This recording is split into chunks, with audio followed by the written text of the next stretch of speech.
Welcome back to One Winning Pod, where the big brothers remain the big brothers and the little brothers remain the little brothers, and the Ravens win 30-23 against the Commanders. A game that on the scoreboard, I believe, looks closer than it felt in person, or I guess, watching. I'm curious how you guys feel, but there was a sense of calm in the stadium. I feel like the anxiety of these collapses are gone after that shootout that we saw with the Bengals, and I just felt very calm during the whole game, and I felt like we had it under control, and we won, and I was like, cool, they did the thing. And me and Chris, not Chris, me and Kevin both commented on like the lack of excitement in the crowd. Like we kind of felt like there was a little bit of it as we were walking out, but it's kind of started off as just like, all right, we won, cool, just like it's almost a sense of expectation now on the squad. Yeah, so I'm curious how you guys reacted to the victory. I think it was a fun game. I mean, but kind of just fun.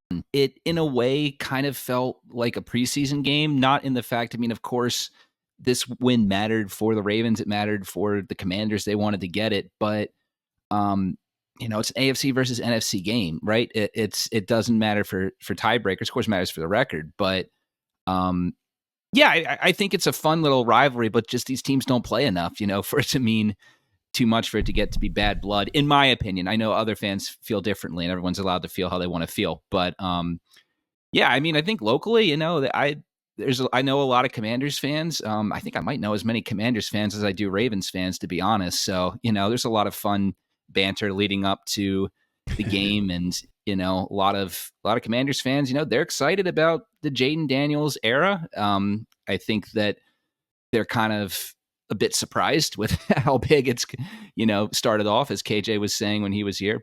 But yeah, the Ravens really needed to show that, they were the better team because they've been doing it longer than this current squad has. And that's what they did. They did exactly what they needed to do in that game.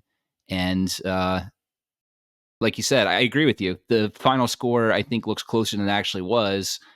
There was never really a time in that game when you felt that the Ravens weren't in control of it. Yeah, definitely. And I feel like the offensive side of the ball continues to roll pretty well. And I think in this game we had probably one of the more balanced attacks that we've had in quite some time. Henry obviously finished over for 100 yards, but we had Zay with a ton of targets. Andrews got really involved. Bateman was pretty involved. So yeah, overall, from the offensive perspective, I feel like continuing to roll, continue to get better. Defense, I still think we haven't seen the ceiling yet from that side of the ball. I still think they're struggling in the pass game. I'm sure we'll talk more about it and everything. But shout out to Daniels though. I think there were a number of throws that he made that pretty impressive for a rookie quarterback to make in this environment. So I think the defense gave the shout outs to him. Rowe kind of spoke highly of Daniels in his presser afterwards. I think I think that was a little bit of a challenge, but yeah, I agree with you guys. Watching the game, I kind of feel like the Don Draper meme of "I don't think about you at all" regarding the Commanders. I think there was a lot of talk, I think, from the Commanders side about how this is going to be a big rivalry game, and I guess I get it, but from my side, not so much. I kind of do wish that this was a game that happens every 2 years would be, fun, make it some type of Beltway rivalry. But at the same time, I think I also kind of enjoy the fact that it's a little more of a playful rivalry with so many of both sides being here. But either way, yeah, I 100% agree with you on the offense. It is continuing to roll behind Derrick Henry, behind Lamar Jackson. And man, I said it in one of our chats after the game, after Derrick Henry had, for the second week in a row, came in there, brought in the high heat with the closing run to secure the win. I'm just so glad that I was incredibly wrong on this guy. I was incredibly skeptical when the Ravens signed him. I wasn't sure how much he really had left in the tank, how much of a upgrade he would be over a joint backfield of J.K. Dobbins and Gus Edwards. And look, It's only 6 weeks into the season, but fair to say, look, I love JK. I'm glad he's doing well on the Chargers. I loved Gus when he was here, but it's clear that this was an incredible move that the Ravens made and a necessary move, and it's just added just yet another gear to this offense, seeing what Henry's doing, leading the league in rushing with Lamar Jackson as, still doing his thing, running the ball. Absolutely incredible. No notes. I mentioned in our chat, what's been living rent free in my mind, particularly this week, but a little bit last week, is like I had to look up her name, Amy. Like, screw you, Amy, for blocking the trade, because I think we would have won a Super Bowl last year with this guy. Like, it's just we were so close, and he's been such a clear, addition. Oh God, so frustrating, man. Yeah, I mean, even especially looking where the Titans are at right now too. Like, obviously they're in the AFC South, and that division's kind of crazy. I mean, everyone behind Houston right now, but they're not the biggest dumpster fire. I think right now the Jags are kind of it, but still, like the Titans aren't that far behind.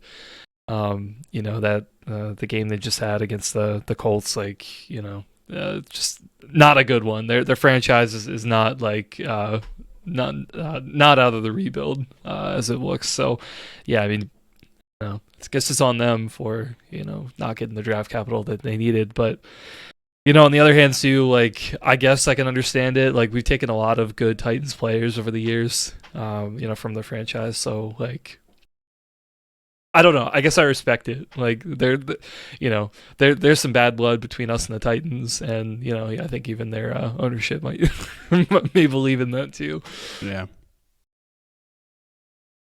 Yeah, man. Derek Mason, Steve McNair, Samari Roll, probably some other one else I'm forgetting. Yeah, I mean, and also just like back when we were in this division together and those early 2000 rivalries, and sure, it goes deep, and then. We got angry in 19, gave some comeback in 20, and all that good stuff. Yeah, but man, yeah, I'm with you though. Back to your original point though, Peter. Yeah, I feel like we talked about it, man. Like same. Like I didn't think I was like, hey, this offense is gonna have to evolve eventually. We can't keep this being this running team. Just double down on that. Like, yeah, we're gonna run the crap over people this time with a Hall of Fame caliber running back and Lamar, and it's gonna be even better. And we're gonna have the the passing options to be able to make this offense work. Look, I think I feel like I probably could speak for all of us. Like, we're still gonna have the games where we're just scratching our head and the offense isn't gonna work, and like things like we've already had some of those, right? It's totally going to happen, right? This isn't something where we're just like, oh my god, we're like totally unstoppable and you're gonna score 30 points a game from like now until the Super Bowl. Like, I don't think that's the case, but it's certainly like I think you just look at like all the offensive like efficiency metrics and everything. Like you look at the first 6 games from like Lamar's passing and even rushing, production, like it's on pace for like 19, if not a little bit better.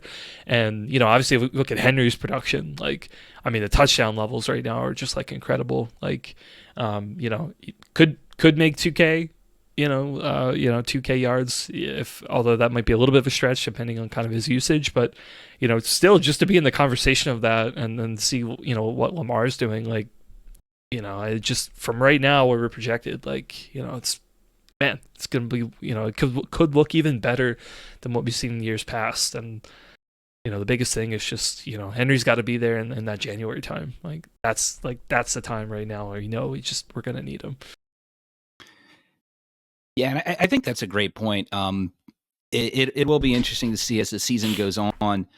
Does his usage stay the same, or if we get Keaton Mitchell back? Or if Ali, comes along, are they going to see, are we going to see some of those guys eat into this guy's carries just, just as a matter of keeping him fresh, right? Like you're saying for the postseason and everything.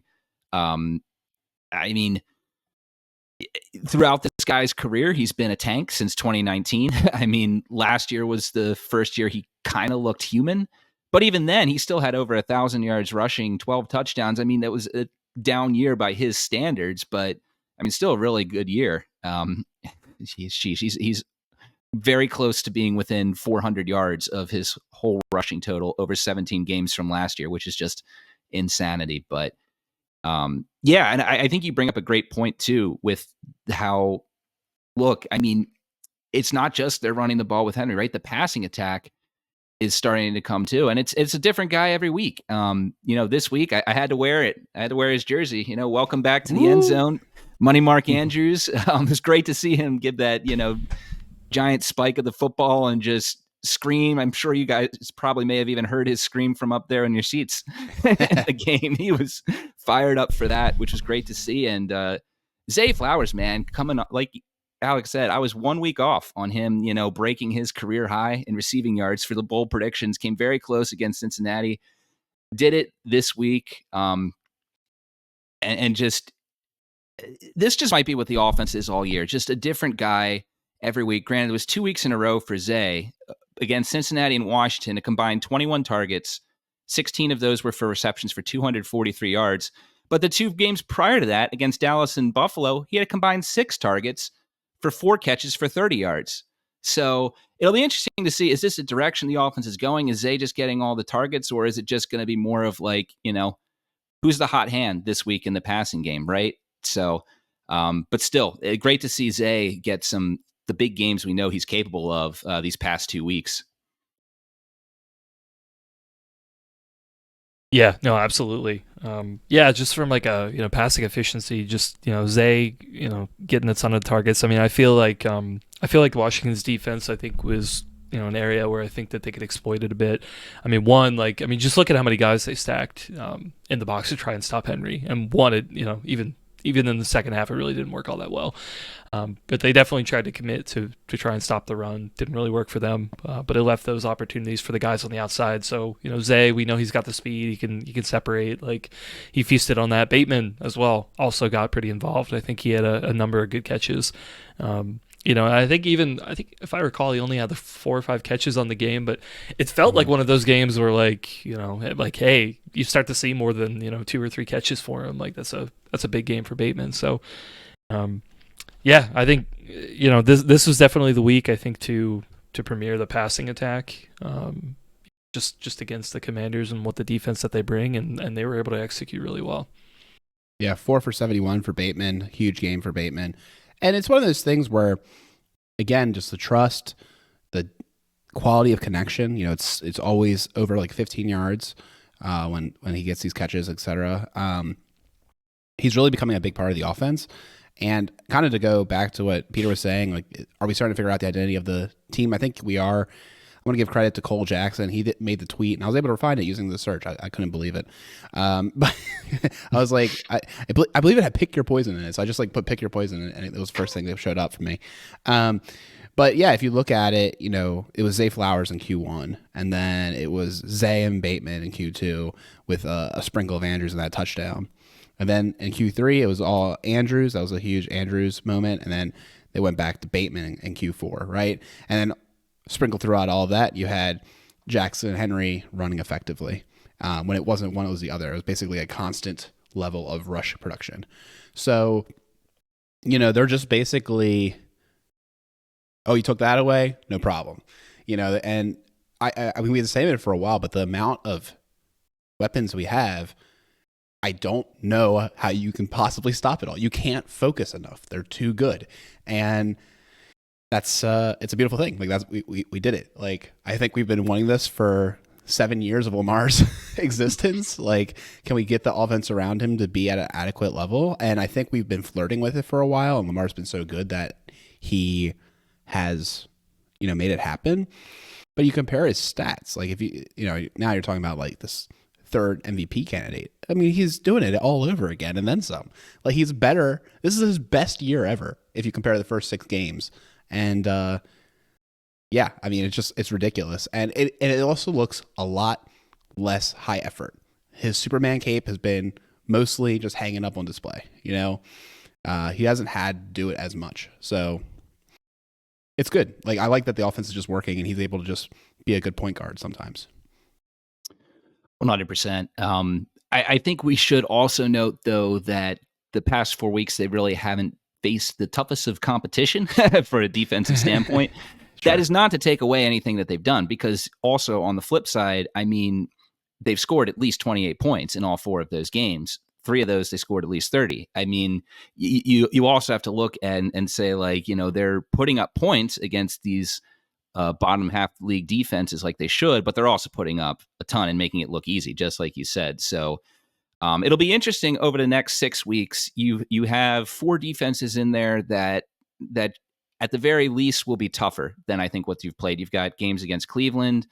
The Broncos defense has been much better than people were expecting.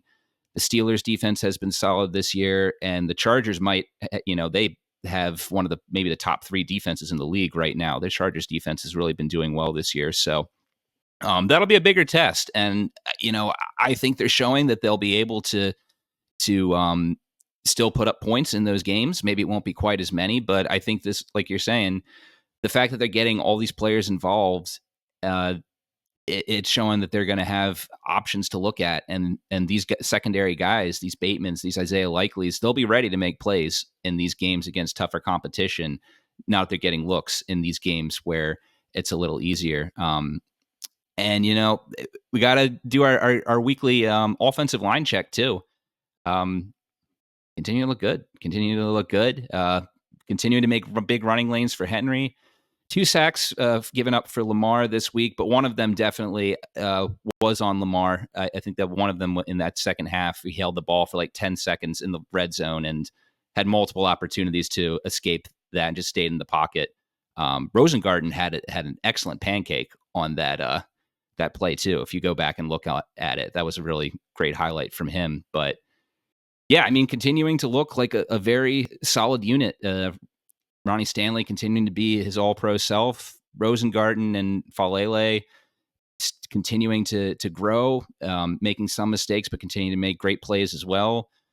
Linderbaum looking great. McCary looking very solid. You know, this offensive line continues to grow each game, and you love to see it. Just as advertised. You know, we were foretold, you know, just give it some time. It will come together. You know, the first few weeks will be tough. DeCosta said it, Hartwell said it. You know, they were really priming that pump. So it's been working out well so far. And I think it was a good gamble to make. You know, when you think about the spots where you can't put resources, probably that was the right spot to do it. Given the organizational strengths of being able to develop offensive lines and like make it work. It's kind of a shame, you know, that 2021 was so bad with Villanueva. You know, they just didn't have the, I don't know, solutions to tackle. I feel like tackle is like a hard one. You know, if you don't have the right guys, it's just over.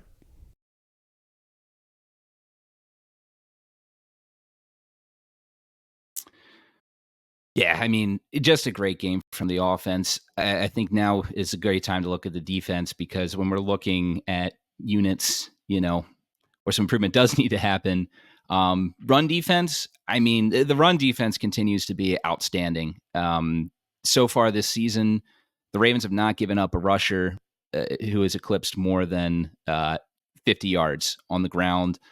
No rusher who has had more than 1 carry in a game has eclipsed 4.5 yards per carry. I could be wrong, but I'm pretty sure that Xavier Worthy's 21-yard touchdown score against the Chiefs is the longest rush the Ravens have given up so far this season.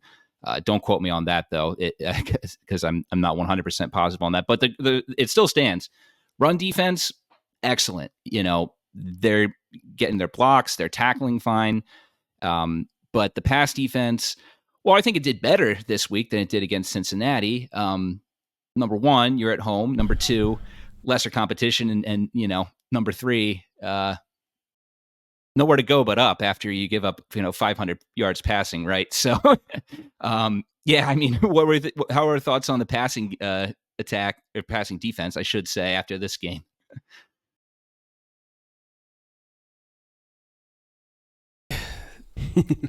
Needs work. It definitely needs work. No, it definitely needs work.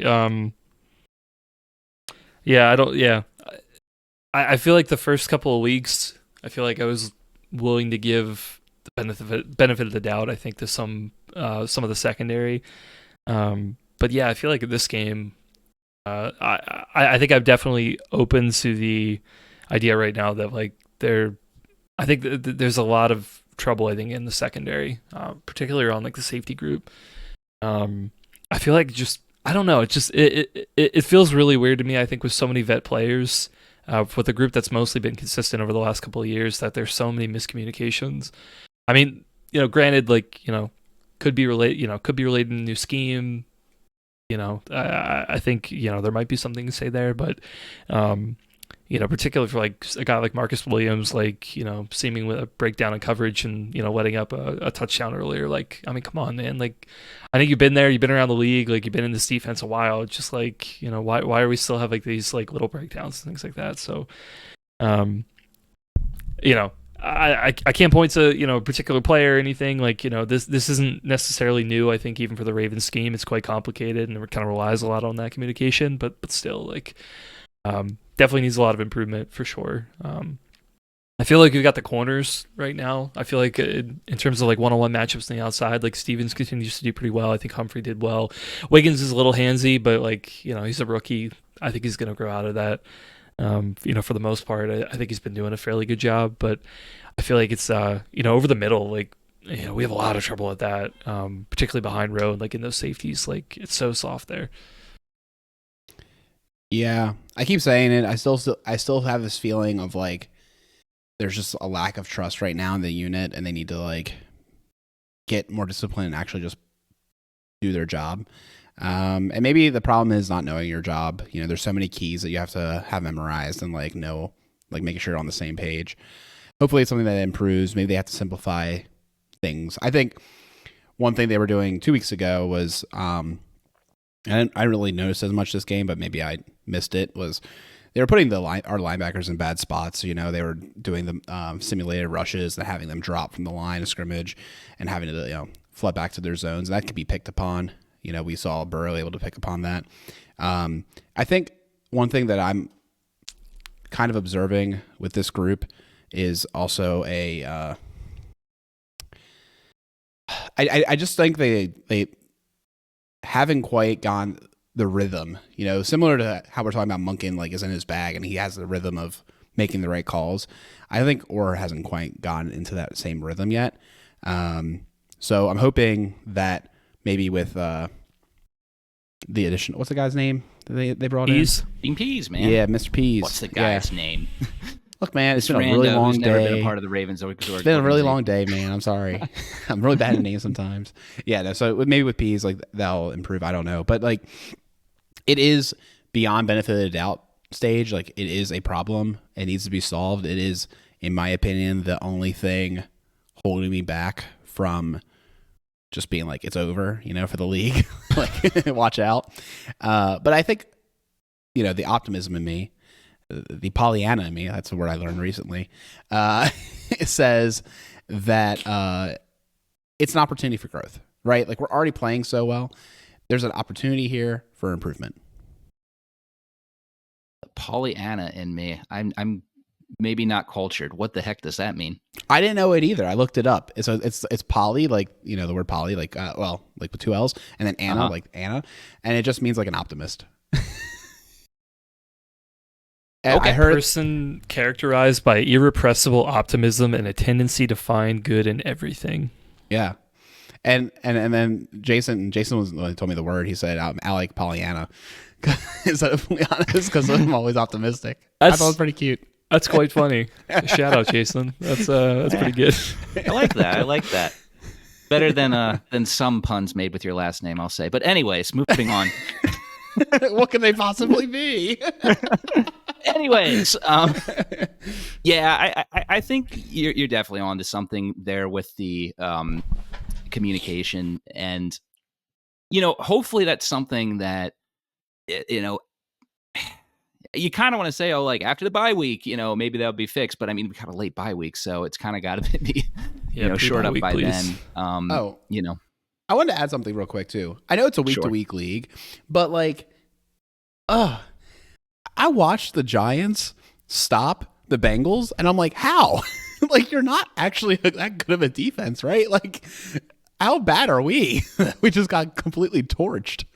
Kind of like divisional games, knowing tendencies, blah, blah, blah. Like, it is week to week, but like, man, that made me really depressed. I think it's also hard to compare like game to game at times. Game plans can be different. The Bengals, I don't think they were going to try and run the ball against us at all, right? So, they had a more balanced approach against the Giants. And, I could also see that locker room being a bit dejected as well after the big letdown, against in a divisional loss at home. So, I get it too, though, but I think there's a couple things here. Number one, something I am noticing is, at least in this game, just I want to see us try to not run cover zero blitz every time it's a fourth down. That was what we did on the touchdown pass that brought the Commanders within 7 down in the fourth quarter. That, excellent pass. Give it credit to Daniels. Excellent pass, threading the needle in there to McLaurin, who was covered pretty well by Stevens. And then on the fourth and forever, which they weren't going to convert, I think myself and everyone, when we saw what they were doing, we were just shouting, like, why?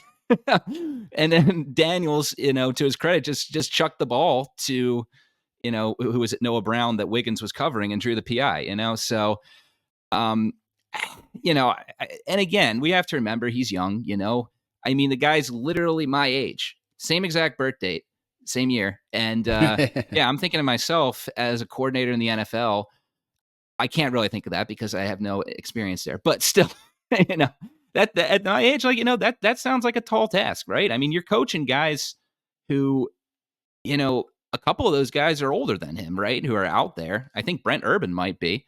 And, it's, I think we're asking a lot here for this guy. And I think he'll grow into the expectations. I think that he's shown as his time as a linebacker coach here that he knows what he's doing and that he's got a strong football mind. But he's still a young guy in this role, and it's still only been 6 games. So, I think we're going to need patience, but at the same time, how much patience can we have, against a rookie quarterback? Okay. This approach worked. Against Joe Burrow and the Bengals, it almost didn't last week. So I agree 100%. Like you're saying, Al, like, it's the last piece of the puzzle that needs to be, put into place before we can really say this team is without question, true Super Bowl contender. And all we can do is hope that they can continue to look at the film and figure out what's working and what's not. Yeah, especially going into next week. Tampa just put up 51 points. I want to say that's the biggest blowout of the week, but honestly, I guess in terms of points, maybe, but like, you Detroit game, like 7-9 or whatever, the Cowboys. I feel like that was almost even worse, but in any case, they've got their work cut out for them. Baker's dealing right now. That offense is looking pretty good. So, I feel like they can win a couple of shootouts. The offense is pretty good. It's not really the game they want to play in terms of, the shootouts. Like, they'd rather do the ground and pound approach. But, it's something they got to work on. Peter, I'm glad you brought up that all-out blitz call, though. Like, I feel like that is the exact thing I wanted to bring up with Alec was like, Ora hasn't figured out his rhythm yet in terms of calls. Like, that's one right there. It's just like, that's a great example of like, man, like, we've seen this time and time again. Or we know you were a linebacker on those teams when we were called these all-out blitzes. Like, that's not the call to do in that, period there. But, I think we'll get it figured out. But, man, yeah, it gave back some bad flashbacks. Saw that. I'm taking a look at the snap count situation, and we were in a pretty darn committed standard nickel look. Wiggins was in there 73% of snaps. Humphrey at 97 and Stevens at 100. So, and I get it. Like, I do feel like the dime defense is probably our best package as far as like when we're trying to defend the pass and get the right personnel on the field. But I really feel like this 42% of snaps by A. Jackson needs to be under scrutiny, because every time Darius Washington is in, his 14 great snaps, 25% of the time, like I feel like you just so see him. Productive. He's always there, and like I just like I'm starting to like scratch my head a bit about what we're doing with him, because he's such a baller. I want to see him on the field more. And it might just be, like cut your losses with Jackson. He can still be a role player. He can still take snaps and stuff, but I think Darius needs to see more time. He's so sticky in his coverage too. Like I feel like even if they throw the ball to him, which I mean, if I were a quarterback, like I would, right? It's a size mismatch for almost anybody with him. But I feel like even so, like he's been in such good position. And when you look at the rest of the players right now in the secondary, particularly safety, where it's like, well, okay, what do you want, a guy who's like in position to be able to make a play and maybe doesn't make it because either physical limitations or drop an interception or something, or do you want a guy who basically just like stands in front while they stands 10 yards behind while they complete a pass in front of him? Like I'd rather have the Ardarius. I'm with you, but yeah 100%. I mean, Eddie Jackson just hasn't yet been the guy he was signed to be, and maybe he can be that guy, but right now we're not seeing it, and we need to see it, right? 6 games in, come on. And Ardarius Washington, he's been making plays this year, starting with the Chiefs game. I agree with what you're saying with the, there's questions about his size, but we've seen them do that before. So we'll see. It certainly seems like he would be the better guy, and it certainly seems like that's an importance to this secondary. I mean, I think we're seeing the loss of Geno Stone here, and really seeing how important he was to the secondary last year with what they wanted to do. And you don't want to move Hamilton, out of what he's doing, because he's been excellent at the line. He was great in pass rush this game. Several times he was hurrying throws to Daniels. They did play him back a couple times, in more of a free safety role. He had a couple big hits there. If we're talking about individual players, I mean, Hamilton's continued to be himself. He had a little bit of a slow start the first 2 games of the year, but since the Dallas game, he's really been playing well. But yeah, I think that's the first thing you got to look at. You got to look at that role that Eddie Jackson's playing, figure that out, and then I think you can start to have a much easier time figuring out the rest of the secondary. One thing I think that's also worth talking about is like the rush defense seems pretty good. I say seems really good because we're such a pass funnel. Like it's clear that the way to maybe get explosives against us is in the pass game. So everyone's just trying to pass more as well. So part of me wonders, like, if the pass defense becomes better, if they will try to run more and see if they can find, effectiveness there. But at the same time, like, if you pass so much, you have a better chance of finding cracks, right? Like, eventually you're going to find the cracks. So part of me is like, maybe they're not actually as bad as we think they are, but teams are like choosing, like, we're going to keep passing at you. Like, we feel like that's the best chance for us to succeed, and they're finding cracks. So again, like, a little bit of optimism, because like you look at it and it's like, all right, what's Stevens' Achilles heel? He's not the best ball tracker. So like if you throw a perfectly placed ball, like, he might not track it well, and like, he gets got. But you have to throw a great ball. Well, they did that. They did the McLaurin pass perfectly on 4th down. You look at Humphrey, where did he get got? Well, he's a little bit slower now. He's like physical, so you get the right release on him and you can get him. Wiggins the same, or Wiggins has the opposite problem. He's so darn grabby, he doesn't trust his physical speed yet, that you can like get him that way. So I think like each of these guys has a problem, and with the right personnel against them, you can get them, so to speak. And it's on each of them to try to like grow, and also how might we call defenses to kind of cover up these small deficiencies, because at the end of the day, they're all excellent corners, but they have a bugaboo.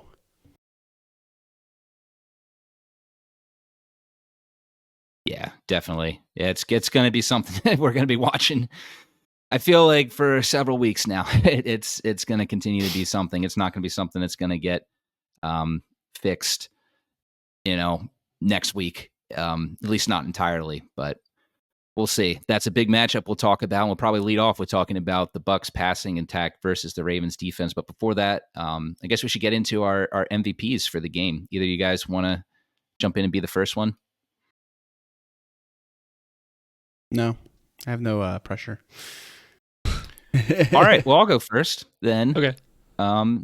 I'll take a guy that I'm going to guess, actually, I'm going to still leave your guys' first choice on the board with this guy. But, I was raving about him last week. And I think this week, you watch the game, the Ravens were able to run the ball very effectively. The Ravens were able to pass the ball very effectively. Lamar only got sacked twice, and at least one of those was on him. What is the reason that all this is happening? It's because Ronnie Stanley is continuing to be the anchor for this offensive line, is continuing to play at an incredibly high level. Just got to give it to, I'm going to give it to him this week, just as, when you have a complete game on offense, usually that means the left tackle is doing his job. And I think that was the case for Ronnie. So he gets mine this week. I'll go ahead too, because I don't think it's high on the bingo card. I'm going to say Ben Cleveland, because he got that blocked field goal. And you're all laughing at me, but I think it's important for a couple of reasons. First of all, it changed the game, in my opinion. That blocked field goal, they were within 7, I believe, at the time, right? And they did not get to 4. So they did, I feel like there's such a big difference between we can tie the game, or we go for 2 and be real risky about it, versus knowing a field goal or knowing a touchdown goes ahead. So I thought it was a big play in the game. So I wanted to bring it up. Maybe not as impactful as a guy like Lamar Jackson, but as we all have discussed before, Lamar's hard to pick sometimes. Yeah, no, I was just laughing just because I remember sharing that link earlier about Cleveland. It's just pretty crazy, man. Just he's, I don't know, just never really active on special teams. And 2 weeks ago, it's just I kind of want to play special teams, and then he makes a play. I mean, great for him. Harbs is right. Hey, wanting to actually sign up and then, play special teams is, and then making the play is something. But I feel it also is kind of telling him, man, you're year 4 and hoping to be a starter, and you're not, but now you're playing special. I don't know. It just seems a little late. But anyway, I agree. It was a big play. Definitely helps. I really want to give him to Mark Andrews, because Peter kind of had a shout out earlier with Mark. I do have to knock him a little bit for that the pass that became an interception. Yeah, that was definitely on him. He needs to work on that. But after that back shoulder seam route in the end zone was great, and just seeing him continue to get open this game, awesome, love it. Particularly too, because I feel Andrews has always been particularly strong against zone defenses because he can find those creases, but Commanders are playing man all day. So I feel maybe not even his ideal scheme matchup, but he's still getting open, and I thought that he was really productive. I hope to keep seeing those touchdowns. Dude, there were so many people you could expect too. It's Zay had an incredible game. He broke the record for a half. Also, how wild was it that he got 9 catches in a half and 0 a second? I don't think he even got a target because it was perfectly efficient. They completely took him out of the game somehow. And, no problem. We went over to Mark Andrews. So crazy, man. Crazy, crazy game. So many great players. 100%. And hopefully the offensive fireworks continue going down to Tampa Bay. And look, Monday Night Football should be exciting. Lamar versus Baker. Last time this game happened 2 years ago, right? 2 years ago, during Tom Brady's last season in Tampa Bay in the NFL. Now he's in the booth, allegedly, for the rest of going forward. But we'll see if he wants to unretire again after watching football from the booth for 1 year. But I think a much different Bucs team than when the Ravens faced them back then. I think under Baker, they're a little more youthful, a little more explosive, but also prone to turning the ball over a little more as well. Their defense, they're able to force some turnovers, but they can get got too, and it's been a particularly bad 2 weeks for them. So Yeah, this is going to be a really interesting game because I don't really quite know what to make of the Bucs. And I think there's a chance that this game could be a shootout, just like what we saw Trap game against Cincinnati. It could also be one the Ravens win super big. So I don't know. Those are my high level thoughts on the game. What are your guys' first impressions of this matchup? I mean, I think it could be a trap game, just because like they're the most like mediocre team, and by what I mean by that is like if you just look at their Devoa ratings, it's kind of funny. They're 15th in overall Devoa. They're 14th on offense, 13th on defense, or no, sorry, they're 13 on offense, 18 on defense, and 12 on special teams. Like they're just like right down the middle, just like of a team. But you also look at them, and they have this offense that can put up a ton of points, and have great playmakers. So, our defense has been a trouble point. I'm not concerned that the Ravens aren't going to put up 30. Like I'm pretty sure they will. Like they've been so good at offense. They pick your poison, whatever. I think the Ravens will put up points, but the question is like, will our defense be good enough to slow down their attack? And I think they will be. But it also has the makings of a trap game, right? Similar to how I said this game was closer than I thought. The Commanders game was closer because of that interception in the red zone or red zone-esque area, and then that fourth down conversion, which was like just a perfect pass to the McLaurin. I feel like those were two like super high impact plays that could have went either way. I could see like losing to Tampa by like a weird fumble or a off the fingertips interception again, or just like stupid like shooting your foot mistakes from Tampa Bay, and then they execute with their explosive offense. That's my biggest concern, frankly, is again us kind of being ourselves and giving them the opportunities, because I feel like they have the kind of team that could make the most of opportunities. Yeah, I think for me the main thing about Tampa still, after like I don't know, the last like 5 or 6 years, is the wide receiver group definitely scares me. Mike Evans still continue to be really good, Godwin, and they've got a lot of I think like complementary pieces as well on that offense, but their passing attack has just always been really really productive. And I think with Baker kind of like throwing it as well as he has this year, like I think talked about the pass defense like struggles a lot, so I think that'll be the hardest part. I will say their Tampa's rushing attack, not as I'm not as concerned. I know this last week is a little bit interesting. Rashad White didn't play, so they had Sean Tucker and Bucky Irving playing. And they were super productive, but I do feel like kind of what you talked about earlier, Alec, of Ravens' run defense has been pretty good, and given the type of offense that they have, and how Baker's been playing, I feel like they'll probably just lean toward the pass more. So like I'm not, I don't think they'll be like super productive in the run game. Now if they do decide to focus on that, then like I do think it's a benefit for us. But if I were them, I wouldn't do that. But yeah, I feel like they can make them one dimensional, but can the defense hold up well enough?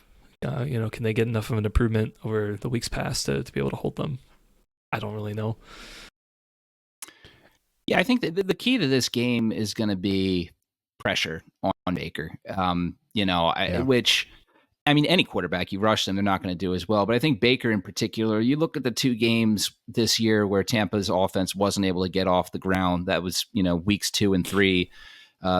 They scored a combined 23 points, which that combined score is, every other game this year they scored at least 30. So, and one of those games was only 7 against Denver. So, in both those games against Detroit, he got sacked 5 times. Denver, it was 7. If the Ravens pass rush is able to get to Mayfield, that's going to be the best opportunity to really nullify this passing attack. I agree with you, Chris. Yeah, I think the Ravens defense matches up really well against this Tampa Bay rushing attack. I like what I've seen out of Bucky Irving so far. He was a guy I liked coming out of Oregon. Very few other people seem to like him, though. So I started to, wonder, well, what do I know? But see that he is starting to have a good start to his career here. Sean Tucker had it out of nowhere breakout game after I kind of, people were making fun of me of making an inconsequential 11:30 at night, Saturday night pickup on in a fantasy league where there's the free agent pool is incredibly slim pickings. But yeah, he had a great game. I'll be honest, I don't know Rachaad White's injury. I don't know if he's expected to possibly suit up for this game or not. But I mean, it's too early. It's Monday, Well, right. I didn't know if he had a serious injury. He was or doubtful, not, so that's why I'm like, yeah. I mean, it seems like he might be available for this week. I was looking at Graham Barton too, their first round center. He has a hamstring injury, so again, kind of unclear. Gotcha. But yeah, go ahead.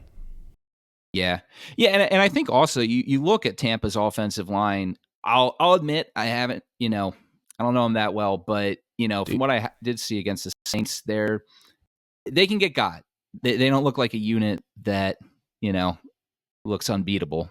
So it's interesting. I was also looking at it. So a good friend and ally, Ben Bredesen, Navy double agent, left guard over there. But they've invested pretty heavily in their offensive line. So Tristan Wirfs, they gave the contract to. He was a first-round pick in 20. Graham Barton, like I mentioned, their center, if he's available, he was a first-round pick in 24. A very good offensive lineman. They have a second-round pick in Cody Mulch, and also a second-round pick in 22 in Luke Godecki. So, like, it's not a group that wasn't invested highly in, but like you said, they could still be able to get got. Particularly, we have, like, really good pass rushers. Can't forget Cade Otton. He'll be in there, running routes, doing some cardio. Alex's favorite tight end. Got to talk about him. Maybe my favorite non-Ravens tight end. But, I look at this team and, man, Sterling Shepard. He's still in the league. I just look at touchdown against the Falcons. Yeah, man. And they have McMillan. Remember that guy? He was like 1 million touchdowns if only kind of guy. At least in week 1. But and Trey Palmer, man. Everyone wants Trey Palmer to happen. So many people that people want to have happen in fantasy on this team. It's kind of funny. But anyways, I kind of just look at it and I'm like, I think it's not that surprising that they're a good offense. I feel like there's a lot of talent there, and Baker, I think got the short end of the stick. Honestly, being evicted out of Cleveland, and we see what a disaster that's been for them. He's more talented than I think he got credit for at that time.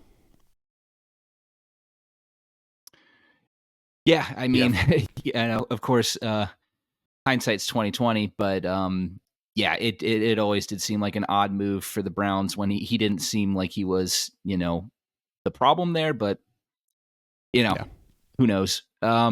Luckily not our organization. So yeah, I mean, I agree with you. This is an offense that I think is completely capable of winning against our defense. We didn't even talk about Chris Godwin, who's having a throwback season, just absolutely target hog monster and making some big touchdown catches as well. So it'll be a tough one, but yeah, I think what you look at this matchup and there's a question about how will the Ravens defense slow down this offense, but you look at what the Bucs are doing on defense, and there really should be no reason that the Ravens should not be able to move the football against this team. So even if they do get one down, reason.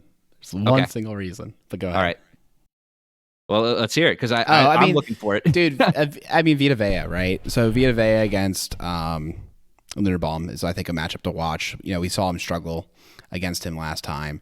Just like the kind of player that he is, and the kind of player that, like, it's just a matchup problem, right, from a size perspective. So I would say, like, that is something that could wreak havoc, but he is protected by Falele, and I guess McCary will be playing there again. So, like, he'll have help. I think that'll be a big thing to watch in the game plan. They paid up for their corner Dean. So maybe he's good. I don't know. Like, if you follow the money, it suggests that he's probably good. Yeah, no, and I think that is an excellent point. I mean, Vita Vea is still a monster in this league. I mean, he had a just incredible sack against Rattler. Not really because it was an incredible play. I mean, Rattler kind of ran into it, but I think it was just a play that reminded everyone of the guy's athleticism, even at his size. But yeah, I mean, I think what's good though is Derrick Henry, man, they're getting that outside toss to him. I know. Yeah, the reporters are bringing it up exactly, and here I am doing it myself. Right here. Yeah, but that's where all the tips come, right? Right, exactly. Yeah, I mean, if you look at the Bucs' rush defense, they actually have been decent this year. They're in the upper 16 teams in the league. But pass defense, I mean, they've had the same problems that we've had. I mean, a lot of people watched that Thursday night football game. The Falcons, man, Kirk Cousins. He's not allergic to primetime anymore, or maybe just not when the Bucs are on the field, because man, everyone on the Falcons had a breakout receiving game. Drake London, Kyle Pitts, and I'm forgetting right off the top of my head who that guy was who caught the game-winning touchdown. But yeah, there's certainly a lot of holes to exploit in that Tampa Bay secondary. I feel like they've been good. Darnell Mooney had a huge game too. Everyone who caught a pass against the Falcons had a huge game in that game. Look at their stats too. They've been pretty darn good at generating forced fumbles. Something to keep an eye out for. And I mean, they have guys there that are having good seasons for them. You look at a guy like Jordan Whitehead at safety. I mean, he's been a bit of a ball hawk there. And I think you're right. We even saw it this past week against the Saints. Unfortunately, Olave got that concussion on that hit, but still, the defense was able to pick up the ball and they had that speed there. So, yeah, the more we talk about this, the more I feel more talked into the the potential of this being a trap game, just like Alex said at the beginning. But yeah, I mean, still a game I think the Ravens can win, but certainly one that, look, it'll be Monday Night Football. It's a team that certainly has some swagger. Should be a fun matchup. And we'll see. Hopefully the Ravens will come out on top. Anything else you want to bring up, or do you want to go into bowl predictions and score predictions? I don't have anything. I don't have anything else either. Let's do it. All right, man. Alec, you want to lead us off? Sure, why not? I gotta look at the sports book, man. I'm always curious about the over/under. I'm gonna say it's 46.5, and we're favored by 8.5. Let's see. What do you guys think as I pull it up? 8.5 feels like a lot as a road favorite. I'd say 5.5 would be my guess.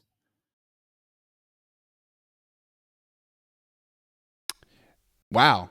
The Ravens are favored 3.5 points, so I was stupidly off. Okay. And the over/under is 48. Interesting. Huh. I don't know how I feel about that. I'm very surprised. I feel like we should be favored by more. Okay. Well, it doesn't really change my prediction. I'm going to have a 3 for the score until proven otherwise, because the Ravens are just putting up points. Or maybe even 4 if I feel frisky, but not for this. I'm going to say that we put up 38 points. Yeah. So we're going to put up 38 points because just like Ravens offense cooks. And then I guess the over is going to be in play because I think we'll give up 20. So 38-20 Ravens. And then my bold prediction will be that Mark Andrews and Bateman both score a touchdown. It'll be a passing game.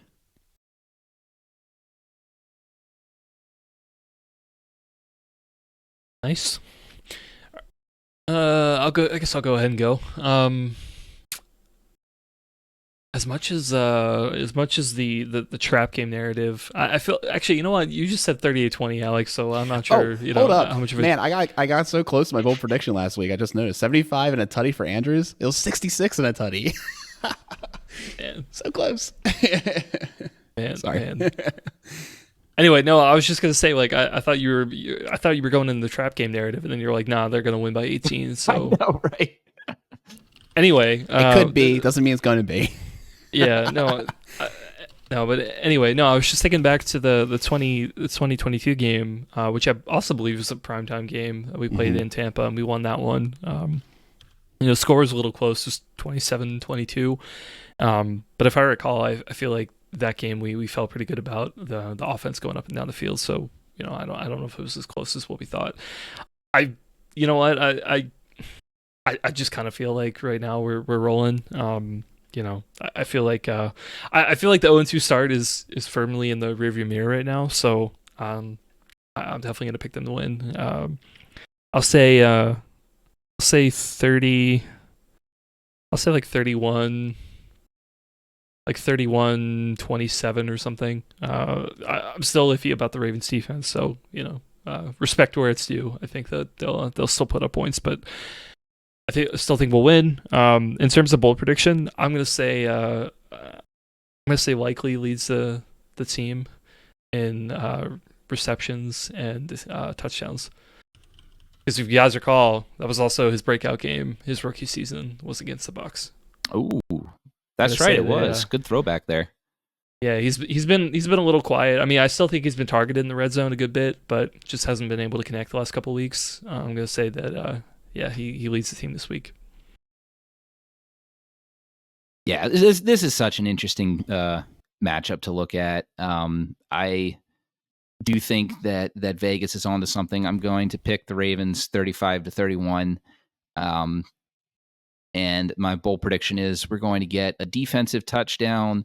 And for a double bold prediction, I'm going to call out that Marcus Williams is going to be the one who takes the football over the pylon.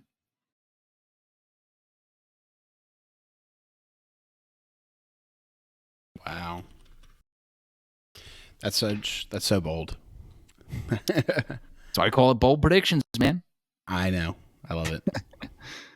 I think we all did a good job of being pretty bold. I think these are all unlikely to happen. So good stuff. Yeah, and let's see. We are 1 for 18. Yeah. In terms of bold predictions this year. I actually looking back at it. I want to point out Peter. So it says Lamar, Henry, and Hill for 50 each. One of the other observations is Hill's just not getting used as much in the latest game plans. They are leaning on Henry more in all aspects of the game. It could be a passing down or whatever. So I think that's kind of interesting. And something just to note. I'm curious to see how it continues. I mean, I would say yes and no. I mean, we're still only 2 games removed from him having, close to 100 all-purpose yards and a touchdown against the Bills. I mean, that's just what we're seeing with this Ravens offense, different guys every week. I mean, it could be the trend they're going, but, No, if he doesn't get many touches this week against Tampa, then I'll accept that as a trend. But, I think his usage was still pretty high too recently to really say that. Sounds good. Anything else? I think so. All right, then. With that, we'll wrap it up. Let's wrap it up. So we'll talk to you next week. Recording time undetermined, I guess, because of the Monday night game. So we'll see about that. We'll figure it all out. But between now and then, you can reach out to us on Twitter and Threads at @OneWinningPod. You can leave a comment on the video if you're watching on YouTube. Like and subscribe, do all the things. Ring the bell. Actually, don't ring the bell. You don't need more notifications in your life. And then we'll talk to you next week. Go Ravens.